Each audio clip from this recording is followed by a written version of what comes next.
हमें ये उम्मीद है कि बदले में वो भी एक्शन कर सकते हैं। इसलिए हमें अपने शहर को और अपने लोगों को जान बचाना और उनको सुरक्षित रखना हमारा दायित्व है। हमारे एनसीसी के भी जवान हैं जिनको भी ट्रेनिंग देकर बताया कैसे क्या करना है। इसलिए आगे से दो लोग आइए।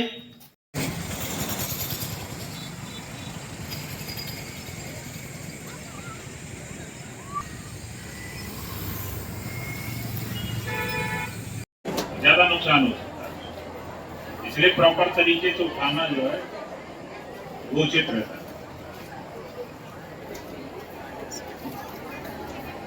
अब ये बता दीजिए बच्चों, इधर और किसी भी दूसरी स्थिति में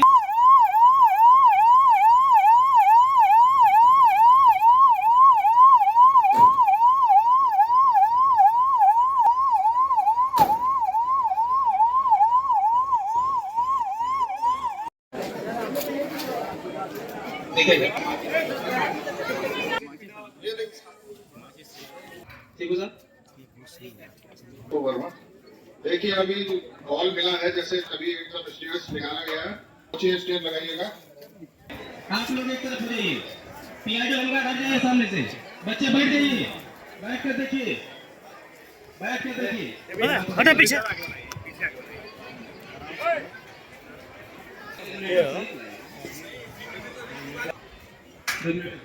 ये सीढ़ी को लगा रहे हैं। छत पे मान लीजिए कोई फंसा है या फिर आग लगी है, बहुमंजिला अगर कोई जगह है, फायर सर्विस द्वारा और जोड़िए, और भी है कोई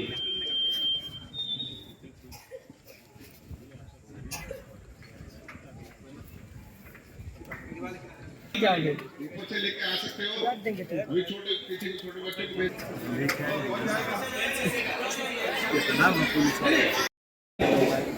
पहुंचे नीचे,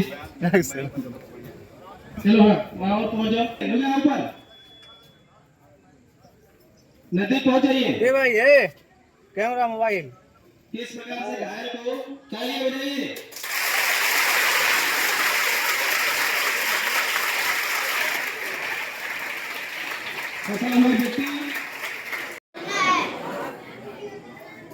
पट्टी इसको क्या करेंगे, तोड़ दिया, तोड़ दिया। अब ये देखिए साइड में पिन, ये पिन खींचे, निकल गया। उसके बाद क्या करना है, देखिए ये स्टॉपर था, पीछे से खींच देंगे वो निकल जाएगा। उसके बाद ये जो नोजल पकड़ लेंगे हाथ से, और साथ में ये न चलेंगे।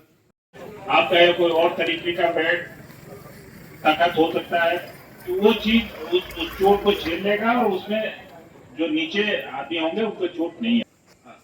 अभी आप बिना स्ट्रेचर के, ये व्यक्ति एक घायल उठाना है, स्ट्रेचर नहीं है हमारे पास, अगर तो कैसे इसको उठाएंगे, क्योंकि उसके अंदर दम नहीं रहेगा, तो कैसे हो जाओ, लाइन हो जाओ, बहुत बढ़िया, लाइन में ही जैसे बैठे थे, अब दिख रहा है, ये देखिए यहाँ पे स्ट्रेचर नहीं था, स्ट्रेचर नहीं था, अब इसको एम्बुलेंस की तरफ ले जा रहे हैं।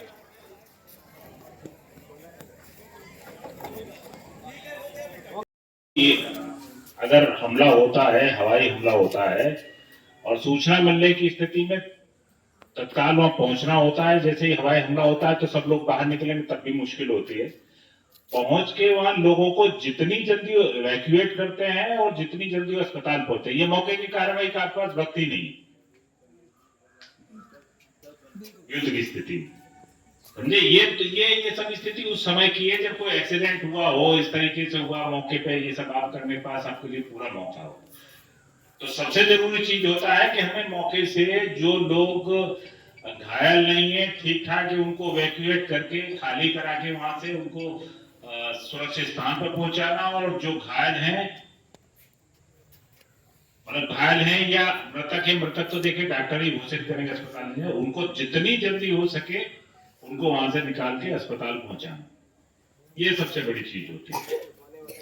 और एक वही चीज होनी चाहिए कि हमें कितनी जल्दी हम वहां से खाली करा सकते हैं और कितनी जल्दी हम वहां से अस्पताल पहुंचा सकते हैं, और कितनी जल्दी जो है सेफ प्लेस पे, सुरक्षित स्थान पे जो लोग हैं वहां उनको वहां से पहुंचाया जा सके।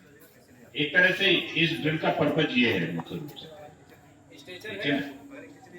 और ये वो आग भी लग जाती है, आग लगेगी ना, भाई कोई कहीं अगर बम गिराएंगे कुछ कराएंगे तो आग लग जाती है, तो कुछ लोग आग में भी गिरे हो सकते हैं। तो फायर सर्विस का काम हुआ था, फायर सर्विस की गाड़ी भी आ रही है अभी। सुरक्षित जगह पर सीपीआर देना है, उसको सुरक्षित रखना है। ये ऐसा ना हो कि प्रॉब्लम हो जाए उसको और आप सीपीआर दें, और सीपीआर देते समय जब भी ऐसी कार्रवाई करते हैं तो दोनों जो हाथ हैं उनको होल्ड नहीं करना, लॉक करना इस तरीके से, जिस तरीके से जो है ना टाइट करना है, टाइट करके फिर रखना है, ये लूज नहीं रखना है, जिससे कि आप जो पंपिंग करेंगे ना उसके अंदर तो बिल्कुल हार्ड हो उसके अंदर, ठीक है। 30 बार करने के बाद में फिर चेक करना है इसको, 3 बार करना है इसको। देखिए वो साउंड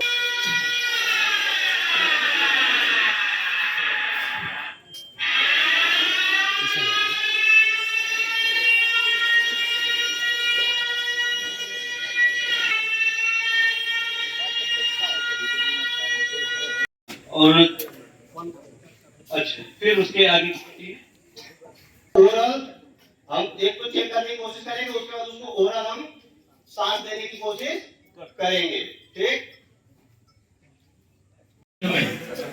व्यक्ति मान लीजिए इनको चोट लग गई है, अब डॉक्टर साहब जो है कि आए हैं, अब वो बताएंगे कि क्या करना है आप लोगों को। सर को ऊपर कर देंगे थोड़ा सा, अगर लटका हुआ है, साइड में है, झुला हुआ है तो उसको पोजीशन करेंगे। आप देखिए इनको इलाज की जरूरत है, ये घायल हैं, इनको क्या जरूरत है, इनको जल्दी से जल्दी कहाँ हो, पट्टी हो, उसको तत्काल क्या करेंगे, बांधेंगे। इसमें आप जाएंगे ताकि सुरक्षित हो जाए। जो नजदीकी बिल्डिंग है, ये टीन क्या है, टीन की बिल्डिंग है, ये कमजोर है, इसमें बम गिरेगा तो क्या होगा, ये उड़ जाएगा। उससे ज्यादा सेफ ये है, खुल के आप लोग भी झुलस सकते हैं वहां पे। तो जो पास में पानी का कोई जगह है तो वहां पे अगर आग लगेगी, ये हुई 3 बार, तो यह सब कार्रवाई की गई थी, लेकिन आप लोगों के समय में कोई लड़ाई नहीं हुई आज तक इंडिया की, इसलिए आप लोगों को मालूम नहीं है। लेकिन इन लोगों को घर के जितने बड़े बुजुर्ग हैं उनको मालूम है कि क्या करना चाहिए, इसलिए आप लोगों को भी मालूम होना चाहिए कि नहीं होना चाहिए, ताकि सचेत रहे। अगर कोई हमला होगा तो उस समय सचेत रहे। पीछे इसमें हमने कुछ जो है चीजें बताएंगे आप लोगों को। तो अपने आप को सबसे पहले सुरक्षित स्थान पे ले जाना है। सुरक्षित स्थान क्या होता है, वह चीज जो मजबूत हो, जैसे बंकर रूम का कोई जगह हो, कोई मोटी दीवार हो, कोई आड़ हो, छत हो जो मजबूत हो, जो बम से न टूटे।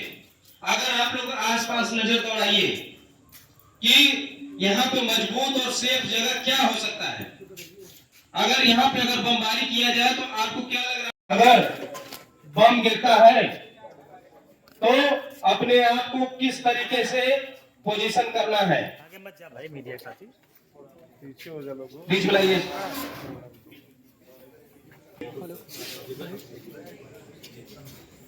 चलिए जैसा बताया गया था आप जाइए। डॉक्टर साहब वो लोग आपको वहां क्यों खड़े हैं, आइए ना, आइए। आपको चाहे जब भी अगर रात है तो युद्ध का सायरन सुनाई देगा तो बाहर जितनी लाइटें जलती हो, जैसे स्ट्रीट लाइट, घर के बाहर जितनी लाइट है उसको क्या करेंगे, बंद कर देंगे। क्यों बंद करना है, कोई एक मुझे बताए, लाइट क्यों बंद करवाया जा रहा है, बोलो कैसे।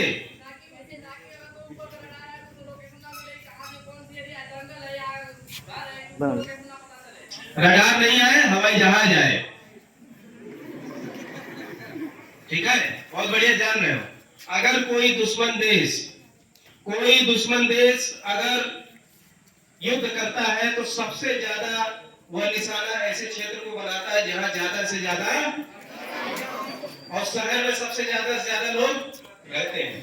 ज्यादा जो है कि घनी आबादी शहर में मिलेगी, इसलिए हम जब छुप के ही उड़ना चाहेंगे कि हमें कोई न देख ले, इसलिए वो रात आप छोटे बच्चों ये याद रखिए, ये पहली आप अपने पापा से और मम्मी से और जितने बड़े लोग हैं वही मिला में, तो सायरन की आवाज सुनाई दे रही है, तो आप अपने आप को कैसे सुरक्षित करेंगे बताइए। टेबल के नीचे जाकर कोहनी जमीन से अब कान बंद कर लिया है, घुटने पर